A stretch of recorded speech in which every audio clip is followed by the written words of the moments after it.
श्रीमद् भागवत गीता का पाठ। गीता का महात्म बहुत ही गूढ़ होता है। इसे हर मानव जाति को जानना चाहिए। जो मानव शुद्ध चित्त होकर प्रेम से इस पवित्र गीता का पाठ करता है, वह डर और दुखों से दूर होकर परम धाम को प्राप्त कर लेता है। श्रीमद् भागवत गीता में जो प्रथम अध्याय का महात्म्य है, उसे हम आज बहुत ही प्रेम से पढ़ेंगे और जानेंगे। प्रथम अध्याय का महात्म्य है। एक समय पार्वती जी ने पूछा, हे महादेव जी, किस ज्ञान के बल से आपको संसार के लोग शिव मान कर पूजते हैं? मृगछाला ओढ़े, अंगों में शमशान की विभूति लगाए, गले में सर्प और मुंडों की माला पहने रहते हो। इनमें तो कोई पवित्र नहीं, फिर आप किस ज्ञान से पवित्र हो? वह आप कृपा कर कहिए। महादेव जी बोले, हे प्रिय, सुनो, गीता के ज्ञान को हृदय में धारण करने से मैं पवित्र हूँ और उस ज्ञान से मुझे बाहर के कर्म नहीं व्यापते। तब पार्वती जी ने कहा, हे भगवान, जिस गीता ज्ञान की आप स्तुति करते हैं, उसके श्रवण करने से कोई कृतार्थ भी हुआ है? तब श्री महादेव जी ने कहा, इस ज्ञान को सुनकर बहुत जीव कृतार्थ हुए और आगे भी होंगे। मैं तुमसे एक पुरातन कथा कहता हूँ,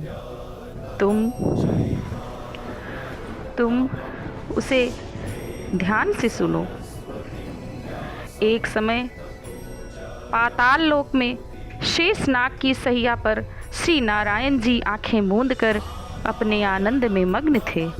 उस समय भगवान के चरण चापती हुई श्री लक्ष्मी जी ने पूछा, हे प्रभु, निंद्रा और आलस्य उन पुरुषों को व्यापते हैं जो जीव तामसी हैं, फिर आप तो तीनों गुणों से अतीत श्री नारायण जी प्रभु वासुदेव हो।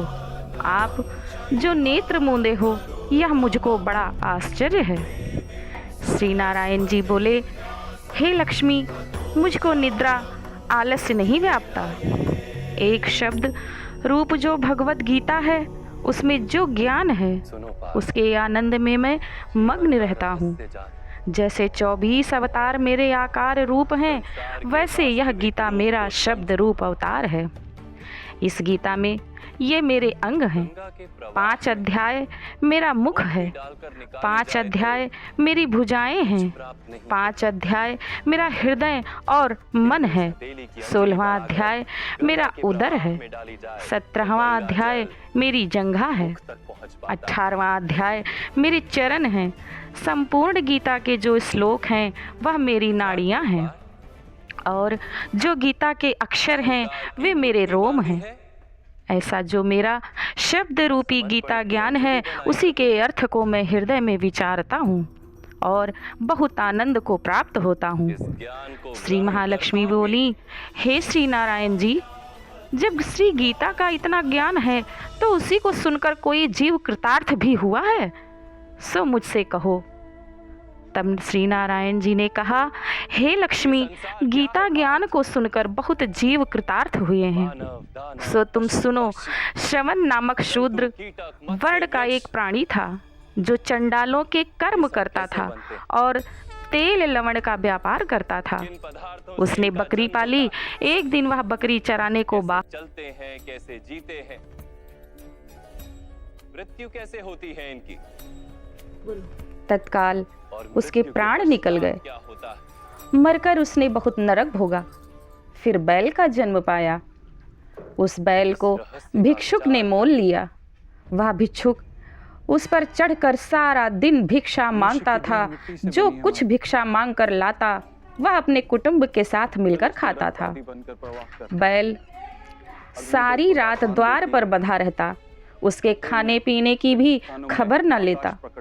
कुछ थोड़ा सा भूसा उसके आगे डाल देता। जब दिन चढ़े फिर बैल पर चढ़कर मांगता फिरा। कई दिन गुजरे तो वह बैल भूख के मारे गिर पड़ा, पर उसके प्राण छूटे नहीं। नगर के लोग उसे देखकर कोई तीर्थ का फल दे, कोई व्रत का फल दे, उस बैल के प्राण छूटे नहीं। एक दिन एक गड़िका आई। उसने मनुष्यों से पूछा, यह भीड़ कैसी है? तो उसने उससे कहा, इस बैल के प्राण जाते नहीं। हम लोग अनेक पुण्यों का फल दे रहे हैं तो भी इसकी मुक्ति नहीं होती। तब गड़िका ने कहा, जो कर्म मैंने किया है उसका फल इस बैल से निमित्त दिया। इतना कहते ही बैल की मुक्ति हुई। तब बैल ने एक ब्राह्मण के घर जन्म लिया। पिता ने इसका नाम सुशर्मा रखा। जब यह बड़ा हुआ, पिता ने इसको विद्या में दक्ष किया। तब भी इसको पिछले जन्म की सुध रही थी। इसको पिछला जन्म अपना याद था। यह अति सुंदर हुआ। इसने एक दिन मन में विचार किया, जिस गड़िका ने मुझको बैल की योनि से छुड़ाया उसका दर्शन मैं अवश्य करूंगा। विप्र चलता चलता गड़िका के घर गया और कहा, तू मुझे पहचानती है? गड़िका ने कहा, मैं नहीं पहचानती। तुम कौन हो? मेरा तेरा क्या पहचान है? तू विप्र, मैं वैश्या। तब विप्र ने कहा, मैं वही बैल हूँ जिसको तुमने अपना पुण्य दिया था। तब मैंने बैल की योनि से छूटा था। अब मैंने विप्र के घर जन्म लिया है। तू अपना वह पुण्य बता। गड़िका ने कहा, मैंने अपने जाने कोई पुण्य नहीं किया, मुझे तो याद नहीं। पर मेरे घर का एक तोता है, वह सवेरे कुछ पढ़ता है। मैं उसके वाक्य सुनती हूँ। उस पुण्य का फल मैंने तेरे निमित्त दिया था।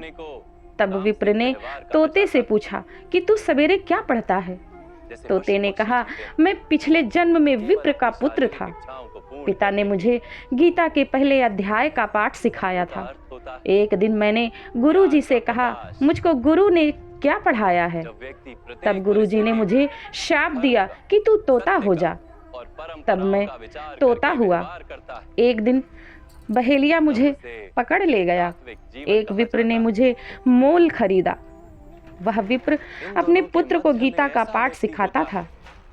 तब मैंने भी वह पाठ सीख लिया। एक दिन विप्र के घर चोर आए। उनको धन तो प्राप्त न हुआ, मेरा पिंजरा उठा ले गए। उन चोरों की यह गड़िका मित्र है। मुझे इसके पास ले आए। सो मैं नित्य गीता जी के पहले अध्याय का पाठ करता हूँ या सुनता हूँ, पर इस गड़िका की समझ में नहीं आता। जो मैं पढ़ता हूँ वह जान नहीं पाता। वही पुण्य तेरे निमित्त दिया था। सो श्री गीता जी के पहले अध्याय के पाठ का फल है। तब विप्र ने कहा, हे तोते, तू भी विप्र है। मेरे आशीर्वाद से तेरा कल्याण हो। सो हे लक्ष्मी, इतना कहने से तोते की मुक्ति हुई। गड़िका ने भले कर्म ग्रहण किए, नित्य प्रति स्नान कर और गीता के प्रथम अध्याय का पाठ करने लगी। इससे उसका भी मुक्ति हुआ। श्री नारायण जी ने कहा, हे लक्ष्मी, जो कोई अर्थ न जानकर भी गीता का पाठ करे या श्रवण करे तो उसको भी मुक्ति मिलेगी। इस प्रकार गीता के पहले अध्याय का महात्म्य समाप्त हुआ। अगला अध्याय जानने के लिए हमसे आप जुड़ें और इस चैनल को सब्सक्राइब करें। और इसोर राजकुमार दुशासन, इन्होंने सदैव अपने ज्येष्ठ भ्राता का आदेश माना बिना विचार के, अर्थात इनमें केवल तमस। महामहिम को भी देखो पार्थ, सत्व के साथ तमस का मेल है। अहंकार नहीं, किंतु पुरातन धर्म, पुरानी परंपराओं और प्रण के साथ बंधे, आवश्यकता होने पर भी अपना प्रण नहीं तोड़ सकते।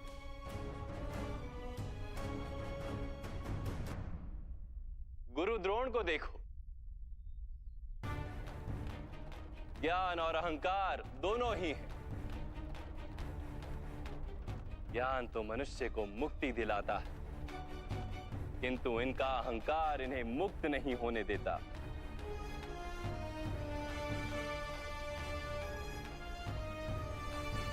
परंतु माधव, यदि मनुष्य का स्वभाव इन 3 गुणों का मेल है, तो फिर मनुष्य का व्यवहार पहले से ही निश्चित है। सिंह हिरण को खाएगा ही, और हिरण सिंह से भयभीत ही होगा। तो फिर धर्म की प्रशंसा क्यों? अपराध का दंड क्यों? उसका क्या तात्पर्य है?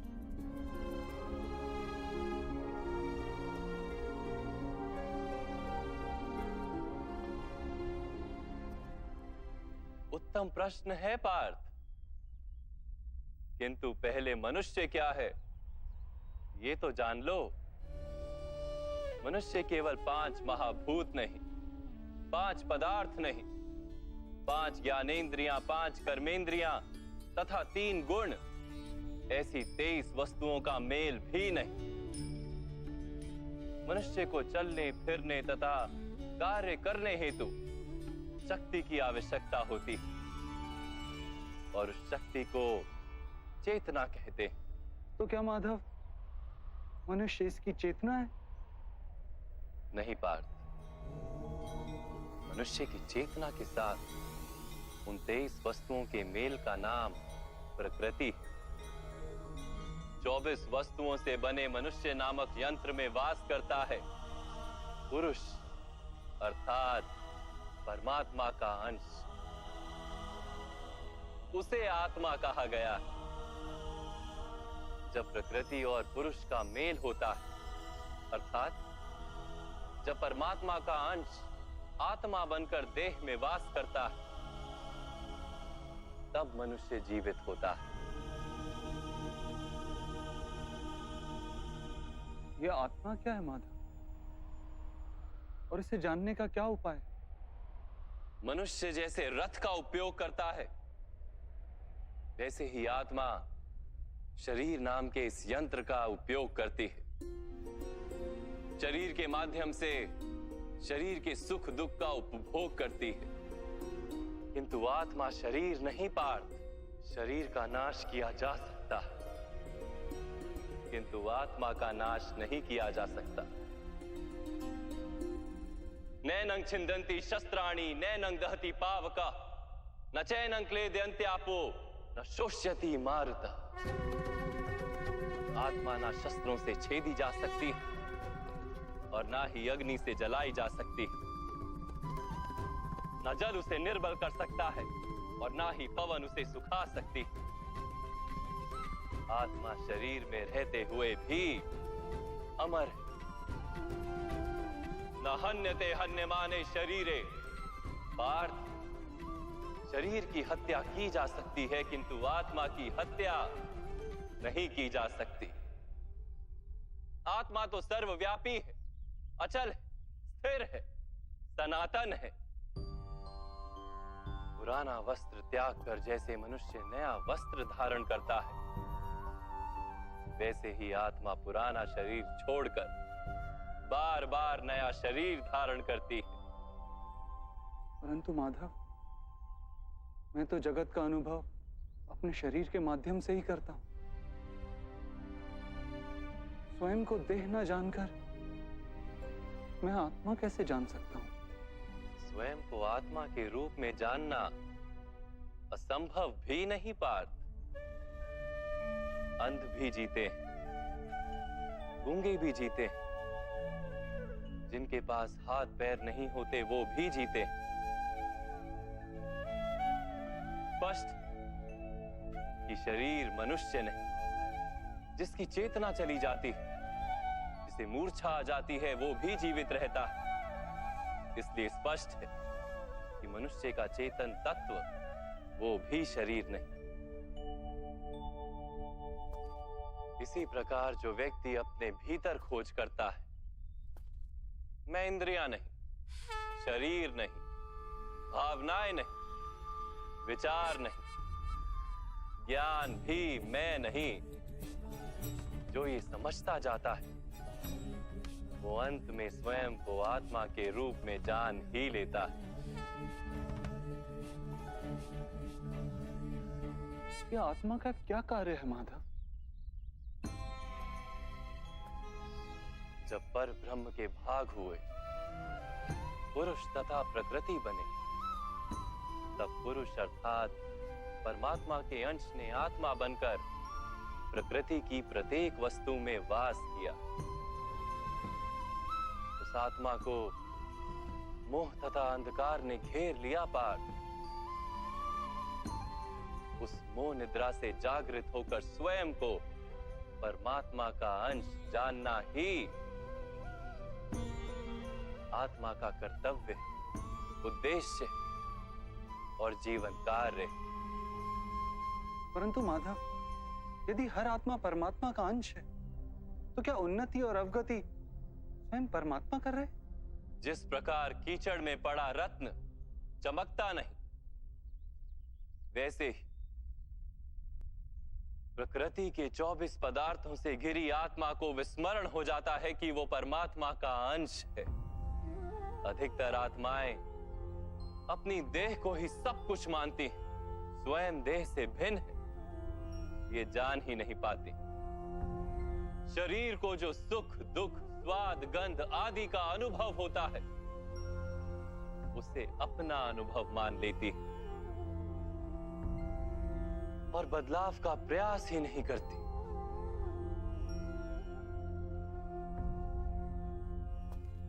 जो आत्माएं बदलाव का प्रयत्न नहीं करती, निरंतर अधर्म करती रहती हैं, उन्हें जागृत करने के लिए दंड देना अनिवार्य है।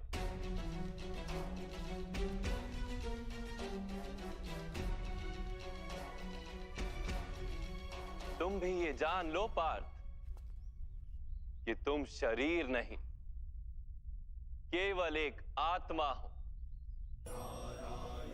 इस रणभूमि में दिखाई देने वाला प्रत्येक योद्धा वो नहीं जो तुम उन्हें मानते हो। कुछ समय के लिए इन सब ने इस शरीर में वास किया है। इनके शरीर मरेंगे, किंतु ये सब अमर हैं। वो पुनः नया शरीर धारण करेंगे जब तक स्वयं को शुद्धात्मा के रूप में जान नहीं लेंगे, जब तक अधर्म का त्याग करके धर्म में दृढ़ नहीं होंगे, तब तक ये जन्म लेते और मरते रहेंगे। यही ब्रह्म विद्या का प्रथम पाठ है पार्थ। जो जन्मा है वो अवश्य मरेगा, और जो मरता है वो अवश्य फिर से जन्म लेगा। इस महाज्ञान को सांख्य योग कहते हैं।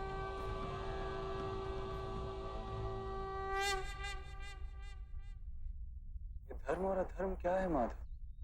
जिस मार्ग पर चलकर मनुष्य स्वयं को आत्मा के रूप में देखता है, परमात्मा के अंश के रूप में स्वयं को जानता है, उस मार्ग को धर्म कहते हैं।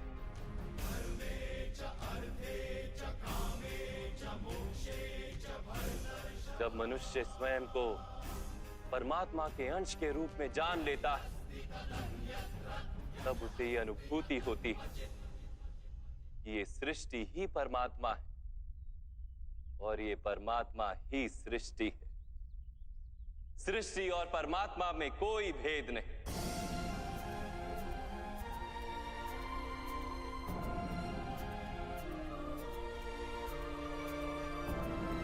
जो मनुष्य ये जान लेता है वो दूसरे मनुष्यों और प्राणियों की ओर निर्दयी और कठोर नहीं होता।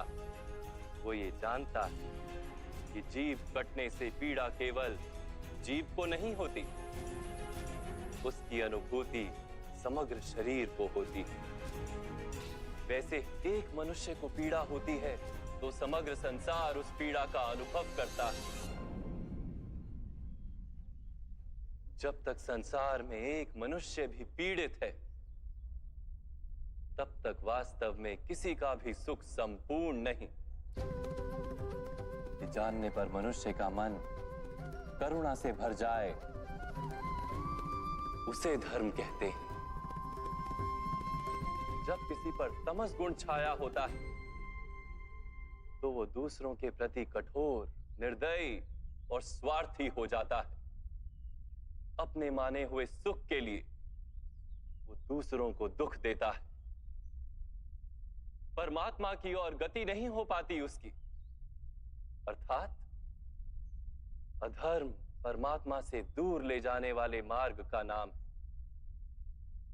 अर्थात अधर्म तो अज्ञान का दूसरा नाम। तो फिर अज्ञानी के प्रति तो दया होनी आवश्यक है ना? दंड का क्या तात्पर्य है?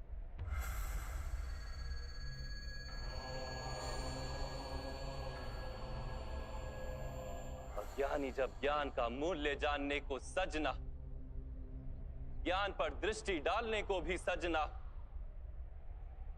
तब दंड ही दया है।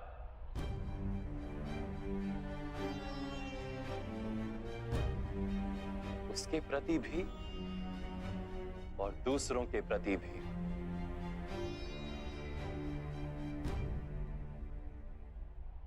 सृष्टि की गति सदा ही परमात्मा की ओर हो, यह अनिवार्य।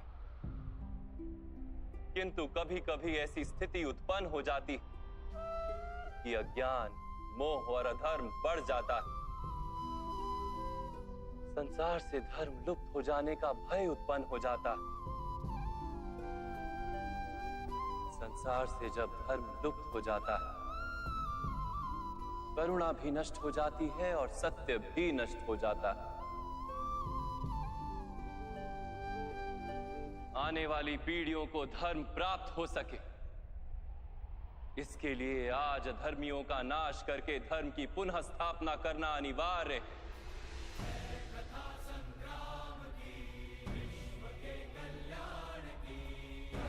आज भी ऐसी ही स्थिति है पार्थ, और धर्म स्थापना का कर्तव्य तुम्हारा है। इसलिए निर्बलता का त्याग करो और इस युद्ध के लिए सज हो जाओ, और इस युद्ध के लिए सज हो जाओ, और इस युद्ध के लिए सज हो जाओ।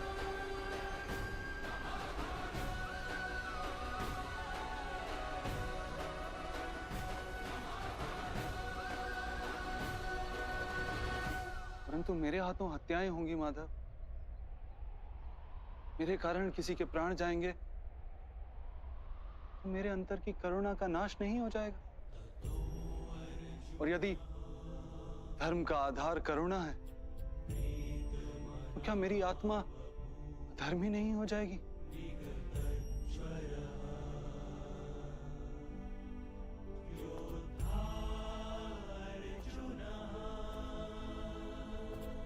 कर्म का बंधन अवश्य निर्मित होता है,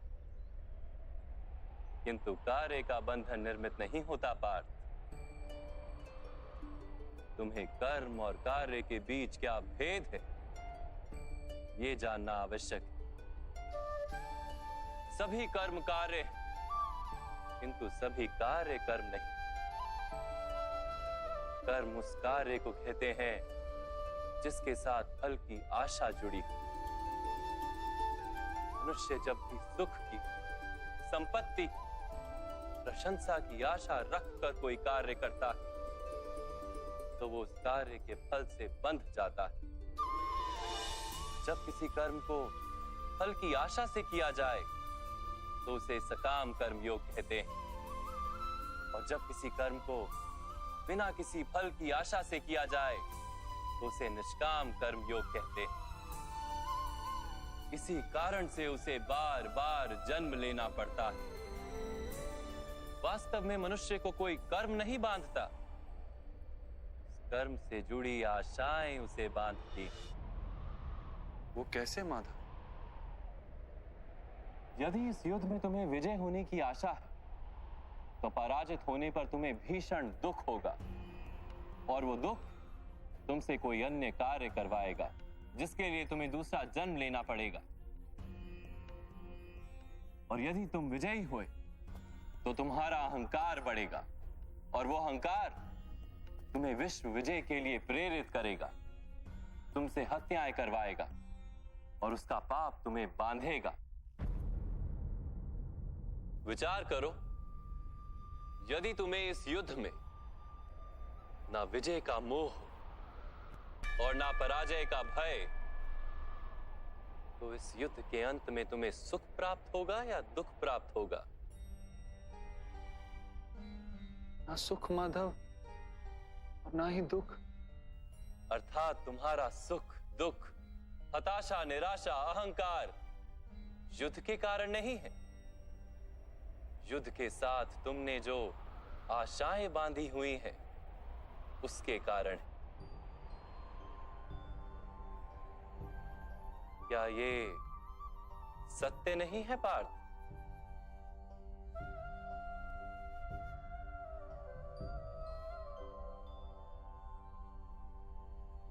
सुख दुखे समे कृत्वा लाभा लाभो जया जयो ततो युद्धाय युज्यस्व नैवं पाप मवाप्स्यसि। अर्थात सुख दुख को समान मानकर लाभ हानि जय पराजय का विचार किए बिना यदि तुम युद्ध करोगे कौन्तेय, तो तुम पाप के भागी नहीं बनोगे। इसी को कर्म योग कहते हैं। जो सांख्य का ज्ञान प्राप्त कर लेता है वो ये जान लेता है कि वो शरीर नहीं, केवल एक आत्मा है। शरीर के भोग और अनुभव तो केवल मृत्यु तक है, अर्थात वास्तविक नहीं, केवल माया है। उसके लिए कर्मयोगी बनना सरल हो जाता है। परंतु माधव, यदि कार्य से बंधन निश्चित है तो क्या संसार का त्याग करके संन्यास लेना उचित नहीं? इसी विचार का परिणाम है कि आज ये युद्ध हो रहा है पार्थ।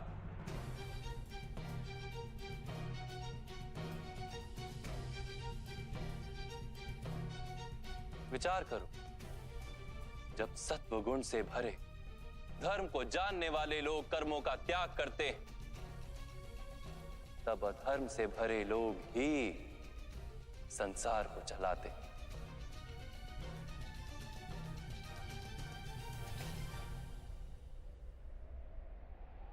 यदि महामहिम ने संसार का त्याग ना किया होता तो आज अधर्म इतना बढ़ता ही नहीं।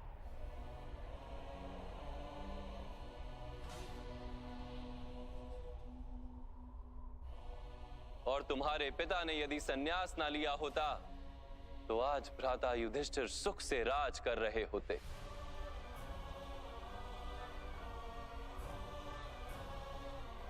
और अपनी प्रजा को न्याय और धर्म का ज्ञान दे रहे होते।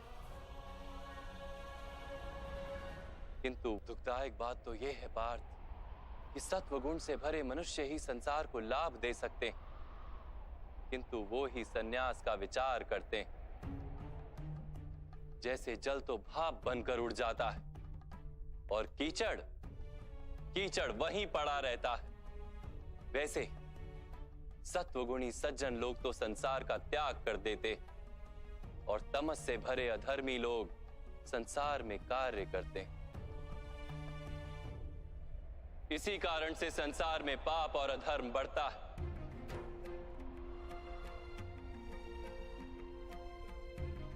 किंतु कर्मयोग इस विचित्र स्थिति से सारे संसार का रक्षण करता है। कर्मयोगी फल की आशा का त्याग करता है किंतु कर्मों का त्याग नहीं करता। वो इसी संसार में रहता है, सन्यासी की भांति सारे कार्य करता है किंतु उनमें लिप्त नहीं होता। कर्मयोगी अपनी संतानों से, स्वजनों से, अपनी प्रजा से कोई अपेक्षा या आशा नहीं रखता। स्वयं उसे संन्यास का लाभ होता है, किंतु समाज को संसारी की भांति लाभ देता है। मनुष्य अपनी संतानों के सुख के लिए श्रम करता है माधव। अपनी संतान से सुख की अपेक्षा कैसे न रखे? मनुष्य अपनी संतानों के लिए जो भी करता है वो व्यापार है या प्रेम पार्थ? प्रेम माधव। तो फिर अपने कार्यों के प्रति फल की इच्छा क्यों पार्थ? भविष्य का लाभ तो व्यापार में देखा जाता है, प्रेम में नहीं। जो मनुष्य अपनी संतानों का चरित्र निर्माण उचित रूप से करता है, संतानों को प्रेम और धर्म के संस्कार देता है, उसकी संतानें भी मनुष्य को प्रेम और सुरक्षा अवश्य देती। संतानों के कर्म, स्वजनों के व्यवहार उनके कर्म है पार्थ। और जब उनके कर्मों पर हमारा कोई अधिकार नहीं होता तो उनसे आशाएं और अपेक्षाएं रखने का क्या प्रयोजन? यदि गहन विचार करोगे पार्थ तो शीघ्र ही ये जान लोगे कि जीवन में ऐसा कोई कार्य नहीं है जिसके साथ आशाएं और अपेक्षाएं जोड़ना अनिवार्य हो। जब सृष्टि ही परमात्मा है और मनुष्य स्वयं परमात्मा का अंश है तो सारे कार्य परमात्मा ही करते हैं, मनुष्य स्वयं कुछ नहीं करता। यही कर्मयोग का मूल सिद्धांत है पार्थ।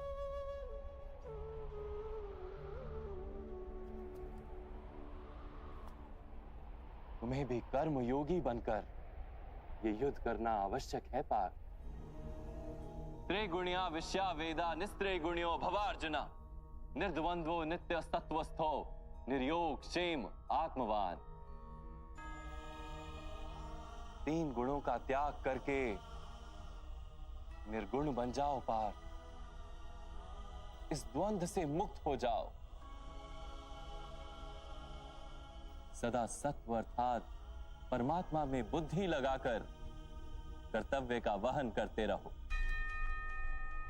कुछ प्राप्त करने की इच्छा और कुछ प्राप्त किए हुए का रक्षण करने का विचार त्याग दो पार्थ और अपनी आत्मा को स्वतंत्र कर लो।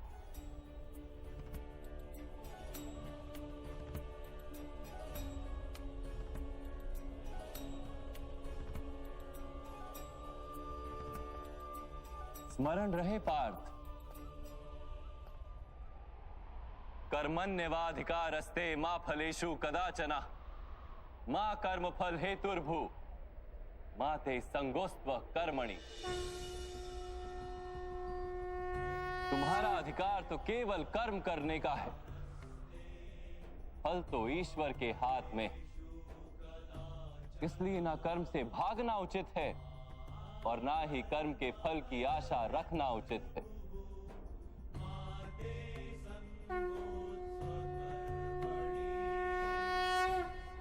जो फल का त्याग कर दे परंतु कर्म का त्याग ना करे, ऐसे कर्म योगी को कैसे जाना जा सकता है माधव?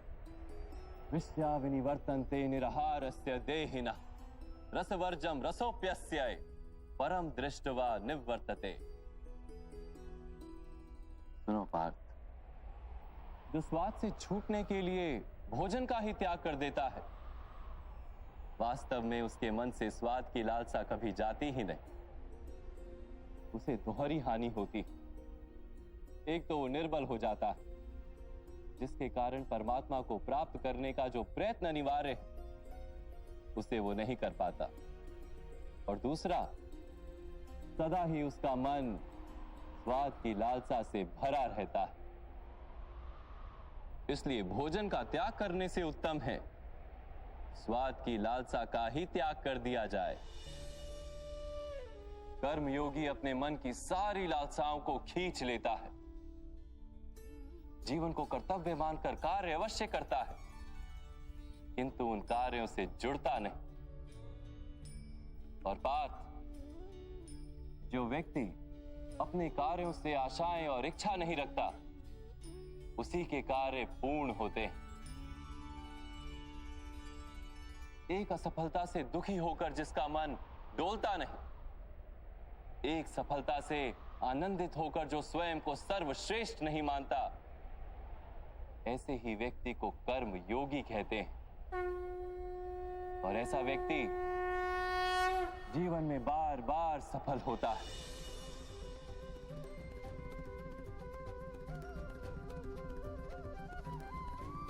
ध्यायतो विषयान पुंसः संगस्तेषु पजायते, संगात संजायते कामा, कामात् क्रोधो भिजायते, क्रोधात् भवति सम्मोह, सम्मोहात् स्मृति विभ्रम, स्मृति भ्रंशात् बुद्धिनाशो, बुद्धिनाशात् प्रणश्यति।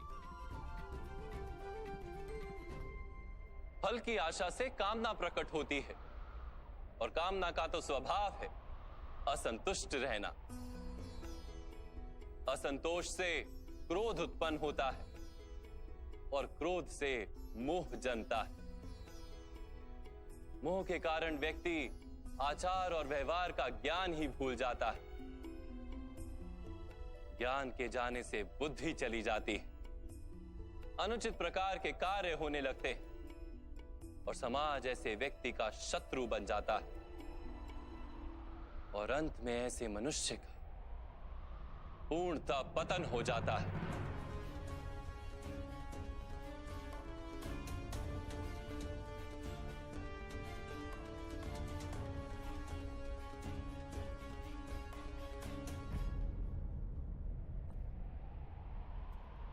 जैसे भ्राता दुर्योधन,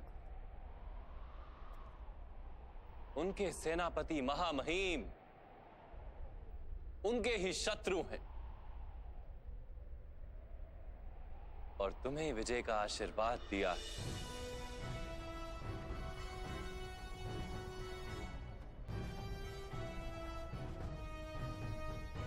पार्थ, कर्मयोग ब्रह्म विद्या का दूसरा चरण है।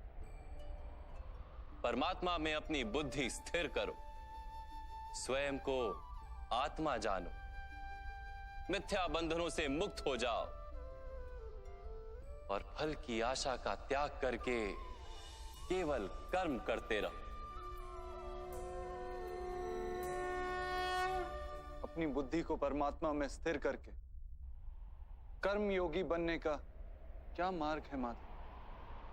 पार्थ, सांख्य योग के कारण मनुष्य परमात्मा का निरंतर स्मरण करता रहता है।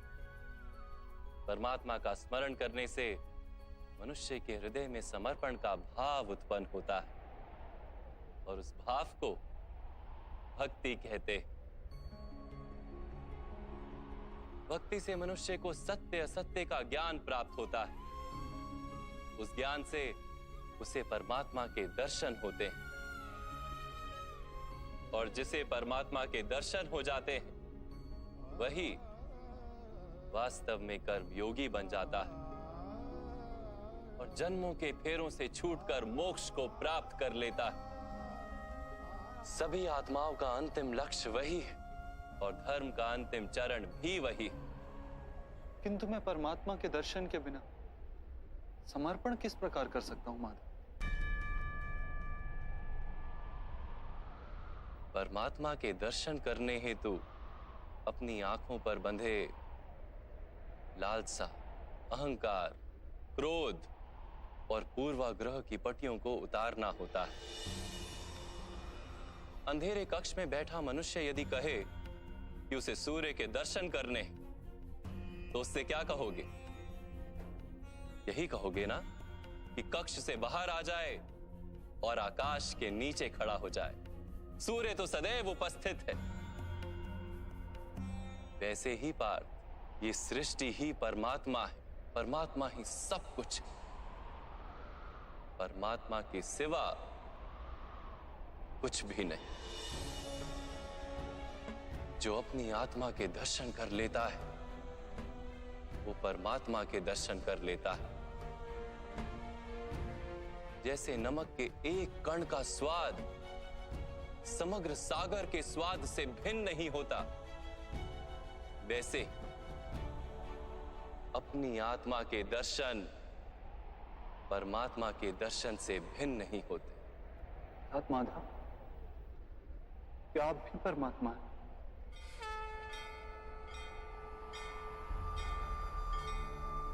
हाँ पार्थ, मैं परमात्मा हूं। जैसे तुम भी परमात्मा हो, केवल तुम अभी जागृत नहीं हुए हो और मैंने ये जान लिया है।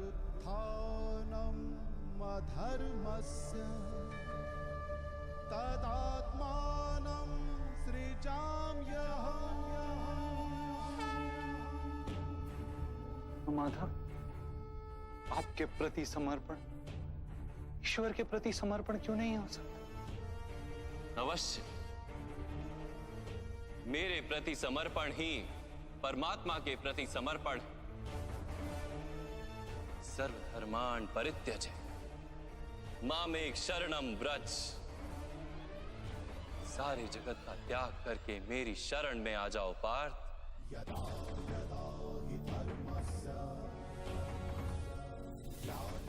मैं ही संसार हूं, मैं संसार का प्रत्येक कण हूं, मैं ही सूर्य हूं और मैं ही चंद्र हूं, मैं ही नक्षत्र हूं और मैं ही सभी ग्रह हूं। मैं सूर्य से भी अधिक पुरातन हूं और किसी वृक्ष पर खिली कली से भी नया हूं। मैं ही सारे मनुष्य हूं, मैं ही स्वर्ग और नरक को धारण करने वाली शक्ति हूं। मैं ही दुर्योधन हूं और मैं ही अर्जुन भी हूं।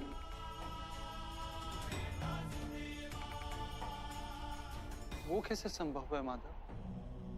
आपका जन्म तो बहुतों ने अपने जीवन काल में देखा है। आपकी माता अभी भी जीवित हैं, जिनके गर्भ से आपने जन्म लिया।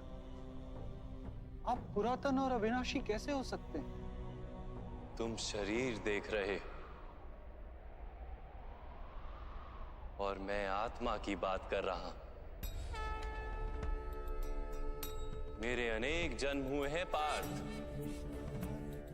मैंने अनेकों अवतार धारण किए हैं,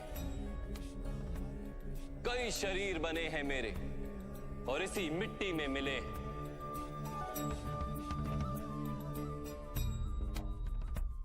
और आगे भी मैं बार बार जन्म लूंगा।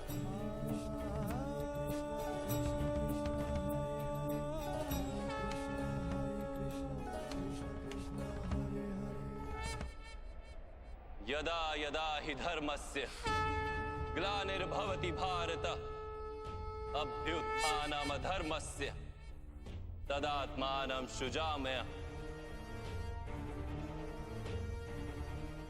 परित्राणाय साधूनां विनाशाय च दुष्कृतां धर्म संस्थापनार्थाय संभवामि युगे युगे।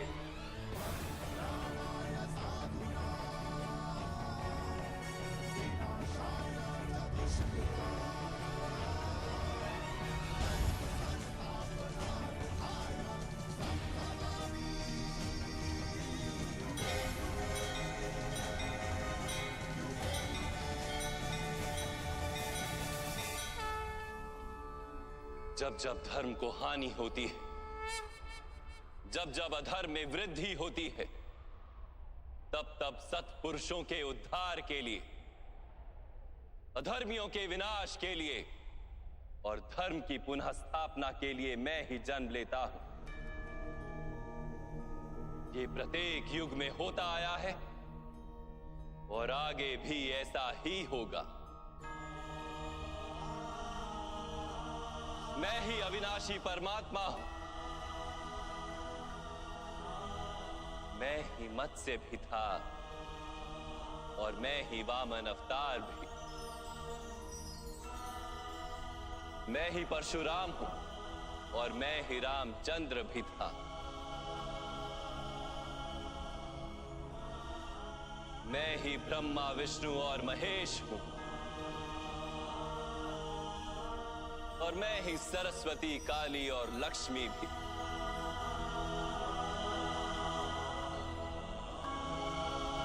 मैं ना पुरुष हूं, ना स्त्री हूं और ना ही नपुंसक। मैं ना शरीर हूं, ना शरीर के अंग हूं। मैं ज्ञान, सृष्टि, चैतन्य और पर ब्रह्म। मैं सब कुछ हूं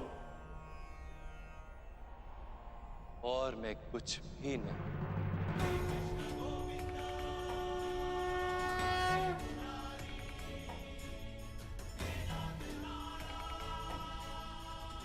ऐसा प्रत्येक युग में हुआ है और आगे भी ऐसा ही होता रहेगा।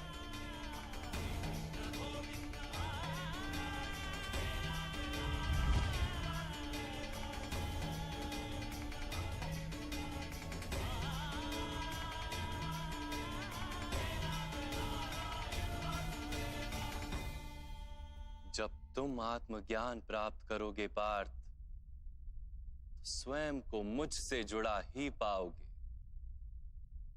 तब तुम भी मेरी ही भांति स्वयं को परमात्मा के रूप में देखोगे। किंतु उस पद को प्राप्त करने हेतु मेरे प्रति संपूर्ण समर्पण अनिवार्य है।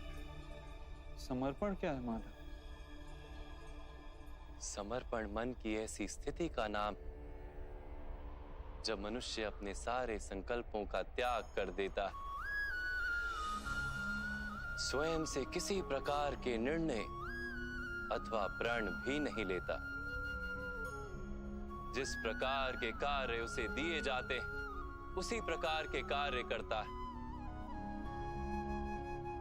वास्तव में समर्पण का अर्थ होता है अपने आप, अपने मन को, बुद्धि को, ज्ञान को, इच्छा को, आशा को, अपनी भावनाओं को, अपना सब कुछ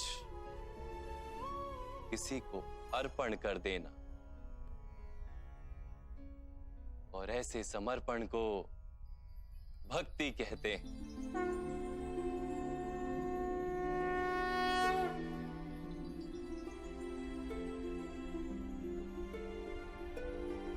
पत्नी का समर्पण पति की ओर होता है, एक योद्धा का समर्पण सेनापति की ओर होता है। एक शिष्य के हृदय में गुरु भक्ति होती है। क्या ये सारी भक्तियां एक समान? क्या सबको ईश्वर की प्राप्ति होती है? नहीं पार्थ, मनुष्य जिसके प्रति समर्पित होता है उसी के रूप में ढलने लगता है। उसके मन में कोई संदेह, कोई प्रश्न जन्म नहीं लेता। किसी दुष्ट के प्रति समर्पण उस मनुष्य के कार्यों को दूषित कर देता है। अंगराज कर्ण ने धर्म को जानते हुए भी द्यूत सभा में पांचाली को अपशब्द कहे थे। जो 5-5 पुरुषों के साथ संबंध रखती है, वैश्या होती है ऐसी स्त्रियां, वैश्या होती है ऐसी स्त्रियां। उसका कारण था अंगराज का भ्राता दुर्योधन के प्रति समर्पण। इस युद्ध में उन्हें जो दंड मिलेगा वो किसी जन्म या जाति के लिए नहीं, अथवा एक दुष्ट के प्रति समर्पण के लिए उन्हें दंड मिलेगा। इसलिए हे धनंजय, समर्पण उत्तम के प्रति होना आवश्यक है। उसी से मनुष्य उत्तम बनता है। लोहे की माला से अपराधी बांधा जाता है, पीतल की माला से मंदिर के दीपक को बांधा जाता है और सोने की माला को आभूषण बनाकर गले में धारण किया जाता है। पति भक्ति, स्वामी भक्ति, मित्र भक्ति, ऐसी अनेक भक्तियां होती हैं पार्थ, किंतु सबसे श्रेष्ठ भक्ति तो परमात्मा की भक्ति होती।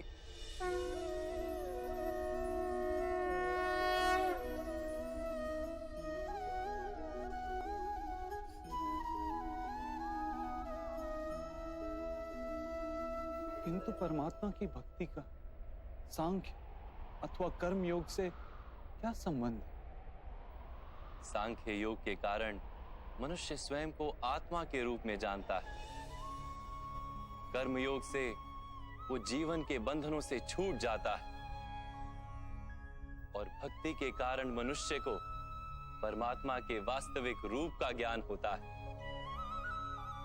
परमात्मा के ज्ञान से मनुष्य जन्म मरण के फेरों से छूटकर सच्चिदानंद स्वरूप को प्राप्त कर लेता है।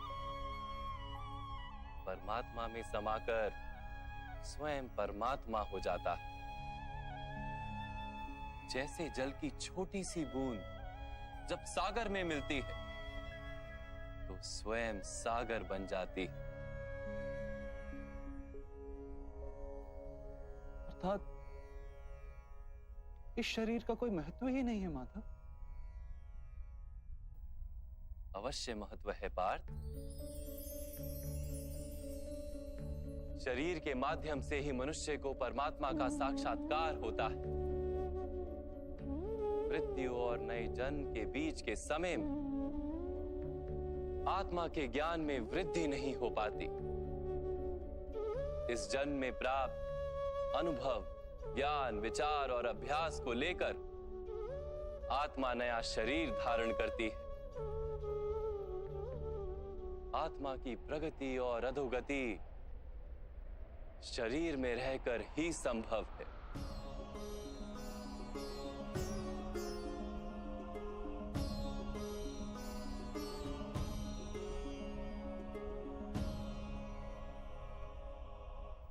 परंतु माधव, यहां उपस्थित व्यक्तियों का वध करके क्या हम उनके उद्धार की संभावना को नष्ट नहीं कर देंगे?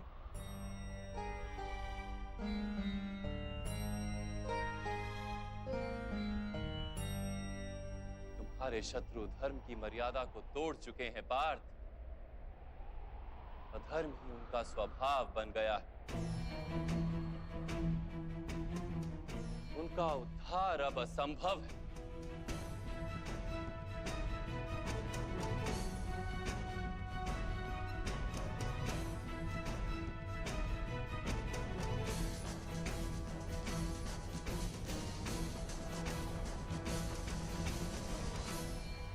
अपराधी को एक सीमा तक ही उद्धार का अवसर दिया जा सकता है।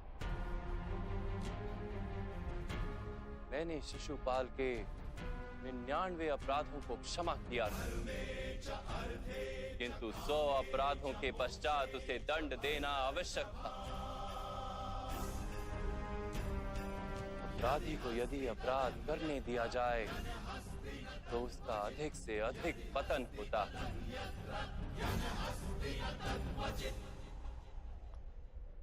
उसे अधर्म से रोकने में ही करुणा है धनंजय। ये आत्माएं मरेंगी नहीं। अधर्म से दूषित शरीर का त्याग करके नया शरीर धारण करेंगी और उस शरीर में उनकी प्रगति की संभावना अधिक होगी। इस विचार से यदि तुम युद्ध करोगे तो वो उचित है। मनुष्य का शरीर उसकी संपत्ति भी है और मर्यादा भी। धर्म के मार्ग पर प्रवास करने वाला मनुष्य अपने शरीर को शुद्ध करता है और उसके माध्यम से आत्मा का साक्षात्कार करता है। इसी को क्षेत्रज्ञ संबंध कहा गया है। मैं इसका तात्पर्य नहीं जान पाया माधव। जब मनुष्य ये जान लेता है कि उसका शरीर एक भूमि का टुकड़ा है, अर्थात क्षेत्र है, और वो उस शरीर में रहने वाला, उस शरीर को समझने वाला अर्थात क्षेत्रज्ञ है, तब वो शरीर के माध्यम से अपनी प्रगति साध पाता है। आत्मा शरीर में रहकर 3 गुणों का समतोलन करती है, तमस को घटाकर सत्व को बढ़ाने का उपाय करती है और ईश्वर की भक्ति करके परमात्मा के साथ एक हो जाती है। भक्ति कैसे की जाती है माधव? क्या समर्पण ही भक्ति नहीं? नहीं पार्थ, समर्पण तो भक्ति का प्रथम चरण है। वास्तव में भक्ति किसी कार्य का नाम नहीं, वो तो केवल मनस्थिति का नाम है। आवश्यक है कि मनुष्य जप तप यज्ञ याग यम नियम योग और स्वाध्याय के माध्यम से अपने अंतर को शुद्ध करे और परमात्मा के प्रति समर्पित रहे। मनुष्य अपने सारे कार्य, सभी कार्यों के फल, अपने जीवन का प्रत्येक श्वास परमात्मा को समर्पित करता रहे। यदि भक्ति केवल मन की स्थिति, तो जब तब आदि का क्या महत्व है माधव? जैसे आज धोया हुआ पात्र कल पुनः मैला हो जाता है, वैसे ही मनुष्य का मन बार बार परमात्मा से विमुख हो जाता है। इसीलिए आवश्यक है कि जब तप और स्वाध्याय आदि के माध्यम से स्वयं को निरंतर ये स्मरण दिलाता रहे कि उसका जीवन परमात्मा के प्रति समर्पित है। किस तट पर डुबकी लगाई जाए इसका महत्व नहीं, महत्व है डुबकी लगाने का। भक्ति योग का एक ही सार है पार्थ कि मनुष्य परमात्मा को अपना जीवन अर्पण करके परमात्मा की भक्ति करता रहे और सत्व गुण से युक्त संपत्ति को संभाल कर रखे। सत्व गुणी संपत्ति किसे कहा जाता है माधव? अहिंसा सत्यम क्रोध त्याग शांति ही पेशुनम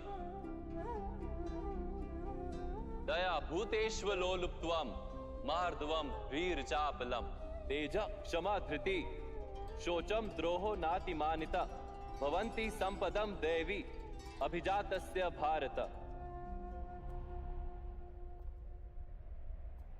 बिना कारण तथा स्वार्थ के हेतु हिंसा करना अधर्म है पार्थ। वास्तव में अहिंसा ही परम धर्म है और उसके साथ सत्य, क्रोध ना करना, त्याग, मन की शांति, निंदा ना करना, दया भाव, सुख के प्रति आकर्षित ना होना, बिना कारण कोई कार्य ना करना, तेज, क्षमा, धैर्य, शरीर की शुद्धता, धर्म का द्रोह ना करना तथा अहंकार ना करना, इतने गुणों को सत्व गुणी संपत्ति या दैवी संपत्ति कहा जाता है। इसी से मनुष्य परमात्मा की अर्थात मेरी भक्ति कर पाता है, जीवन के कर्तव्यों का वहन करता है, धर्म की स्थापना करता है और कर्म के फल की आशा का त्याग करके जीता है। उसे मैं निस्संदेह इस जन्म में संतोष देता हूं और मृत्यु के पश्चात अपने ही अंतर में स्थान देता हूं।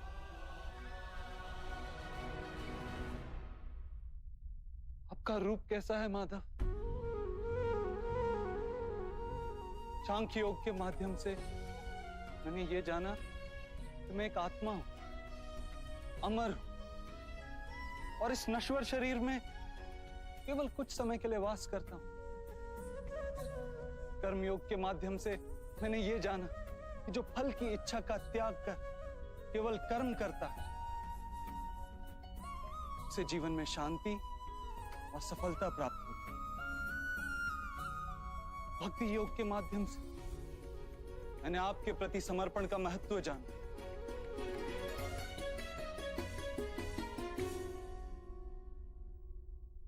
परंतु माधव, आपने कहा था कि यहां हर स्थान पर मनुष्य नहीं केवल परमात्मा है।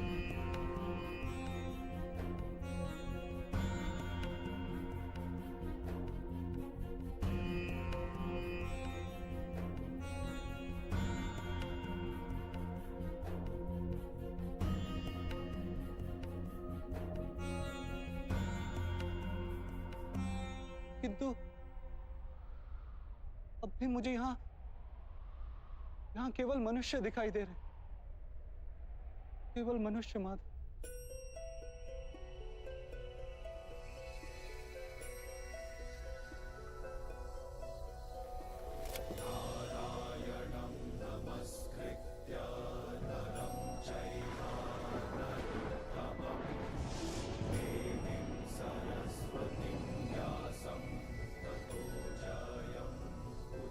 मैं आपके वास्तविक रूप का दर्शन करना चाहता हूं माधव।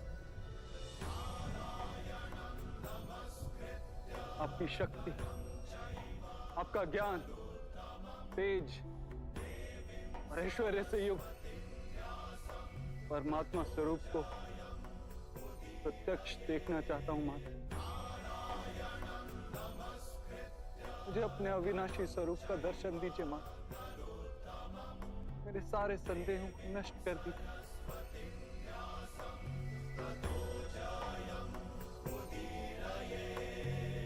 मुझे दर्शन दीजिए मां।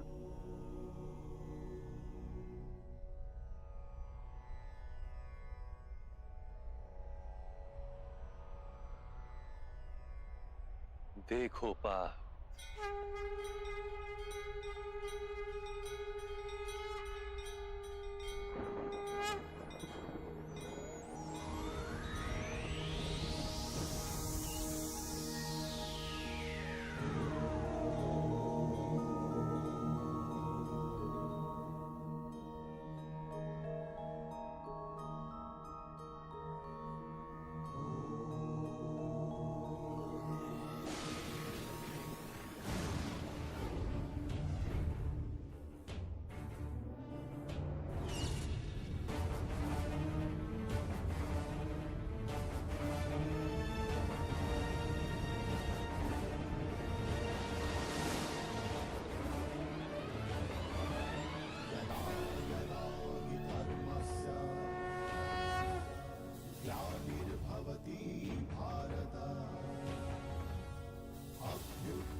सांख्य योग से कर्म योग, कर्म योग से भक्ति योग और भक्ति योग से ज्ञान योग की प्राप्ति होती है।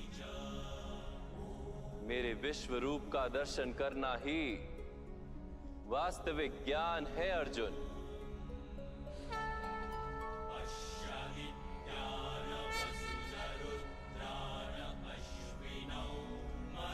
यही एक ज्ञान है जो विश्व में सारे ज्ञानों तथा विज्ञानों का आधार है। यही ज्ञान मुक्ति प्रदान करता है। देवताओं को भी जो दर्शन सरलता से प्राप्त नहीं होते, ऐसा वास्तविक रूप में तुम्हें दिखा रहा हूं अर्जुन।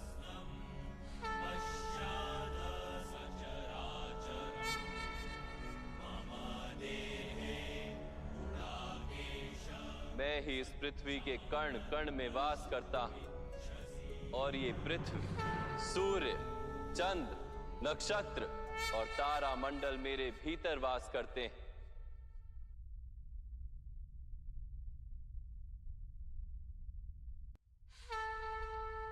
मैं ही सत्य हूं, मैं ही संपूर्ण हूं, मैं ही जीव और मैं ही शिव।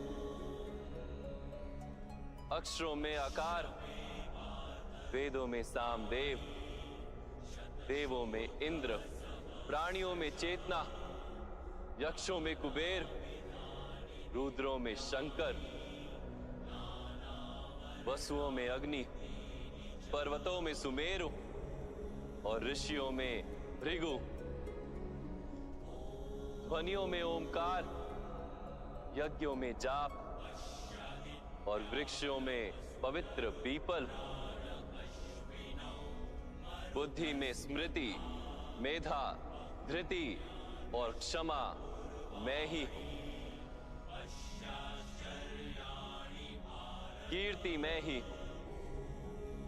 गंधर्वों में चित्ररथ हूं, देवर्षियों में नारद हूं और मुनियों में कपिल,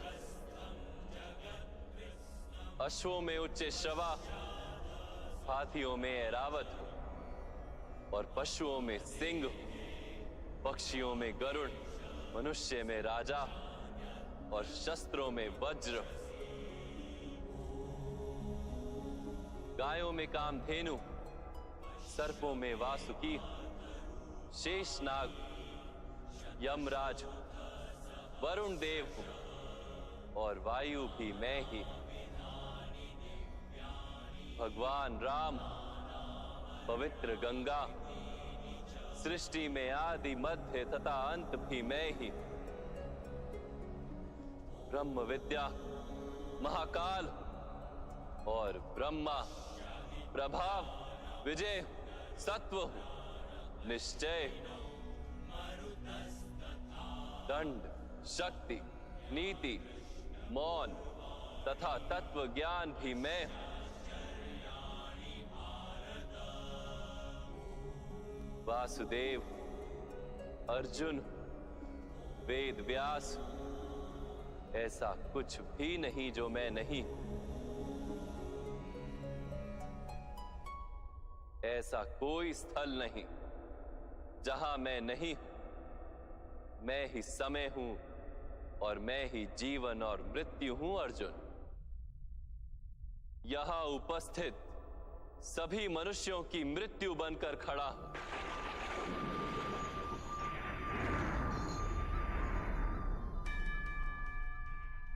तुम यदि शस्त्र नहीं उठाओगे तब भी मैं इन सब का वध कर दूंगा। इसलिए मोह का त्याग करो और अपने कर्तव्य को देखो। धर्म का भार उठाओ, गांडीव उठाकर शरसंधान करो।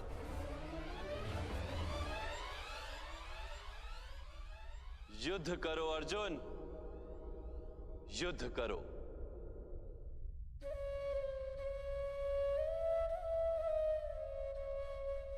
हे माधव, हे मधुसूदन, आज मेरे सारे संदेहों का नाश हो गया। कृपया अपने मनुष्य रूप में आ जाइए। मैं आपके प्रत्येक आदेश का पालन करूंगा। करिष्य वचनम तवा।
व्यर्थ चिंता है जीवन की, व्यर्थ है मृत्यु का भय। आत्म को ना मार पाते शस्त्र अग्नि असमय।